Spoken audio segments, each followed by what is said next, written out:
Hello hi welcome to big news. నేను మీ గౌసుద్దీన్ షేక్. ఉన్నదే రాస్తా, చూసిందే చెప్తా. ప్రోటోకాల్ వివాదంలో సబితమ్మ తప్పు చేసిందా?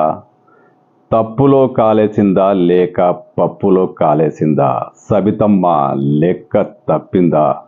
సబితమ్మ అలా చేయకుండా ఉండాల్సిందా, మరోలా చేయాల్సిందా? ఇంకోలా చేస్తే పరిస్థితి మరోలా ఉండేదా?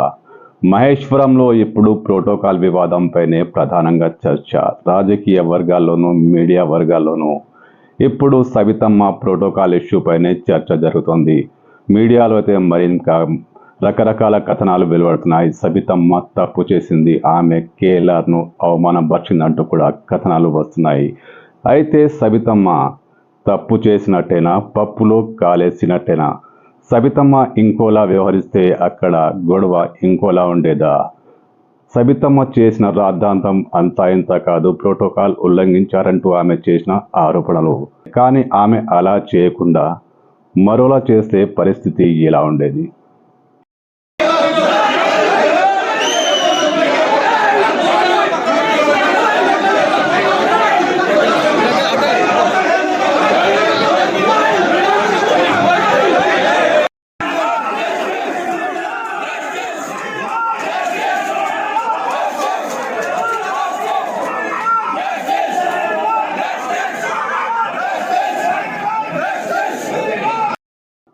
రాజకీయ విశ్లేషకుల విశ్లేషణ ప్రకారం సబితారెడ్డి ఆ సభలో పాల్గొనాల్సింది.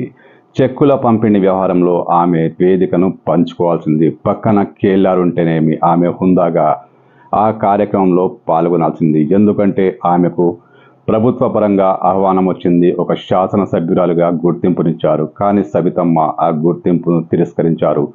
ఆమె ఒకవేళ ఆ వేదికను పంచుకుని ఉంటే, ఆ వేదికపై ఆమెకు నిజంగా అవమానమే జరిగి ఉంటే అప్పుడు మరోలా ఉండేది పరిస్థితి. కానీ సబితమ్మ అలా ఏమీ చేయకుండా చెక్కుల పంపిణీ వ్యవహారంలో కేఎల్ఆర్ను ఎలా అనుమతిస్తారంటూ స్టేజ్ దిగి నానా గొడవ చేశారు.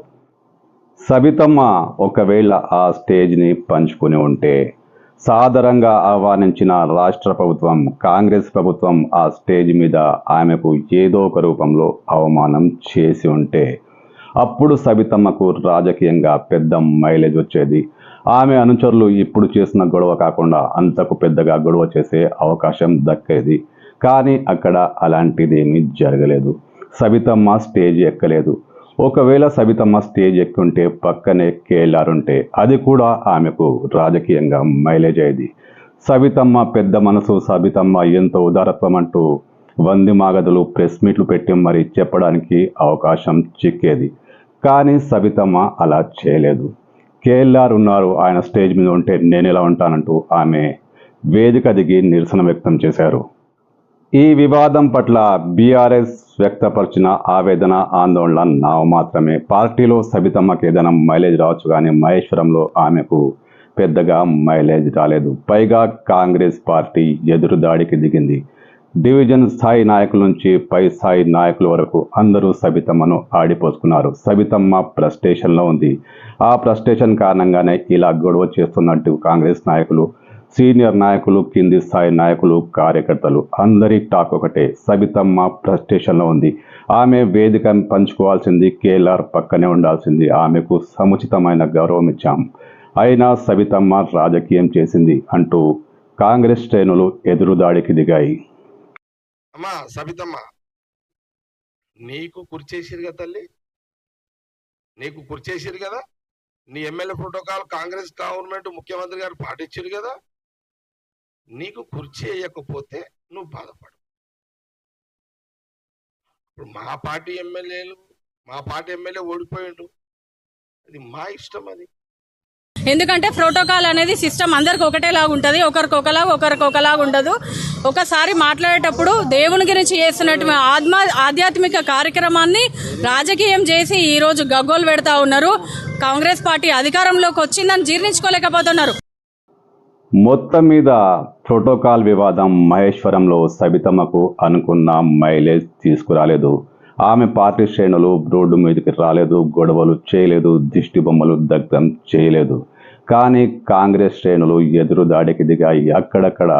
ఎక్కడ వీలుంటే అక్కడ ప్రెస్ మీట్లు పెట్టి సబితమ్మను ఆడుకున్నారు. సబితమ్మ రాజకీయం చేస్తున్నారంటూ దుయ్యబట్టారు. సామాన్యుల్లో కూడా సబితమ్మ ఆ స్టేజ్ పంచుకుంటే బాగుండేది, ఆమెకు మంచి పేరు వచ్చేదనే టాక్ వినిపిస్తోంది. మరి సబితమ్మ అలా చేయలేదు. ఈగో వల్ల, కేఎల్ఆర్ కారణంగానే ఈగో వల్ల ఆమె స్టేజ్ను పంచుకోలేకపోయింది. ఫలితంగా మహేశ్వరంలో ఇప్పుడు సబితమ్మకు మైలేజ్ రాకపోగా మరింత తగ్గింది.